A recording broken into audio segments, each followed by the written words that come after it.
watching Nature News. Today our special plant will be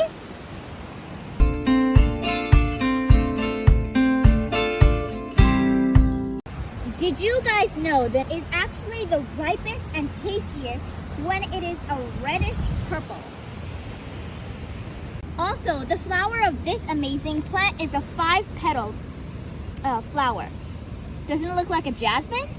The only edible part of this plant is the fruit itself.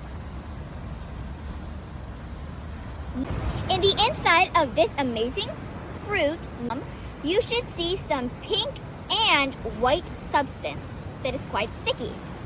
The white milky substance is edible, so don't worry.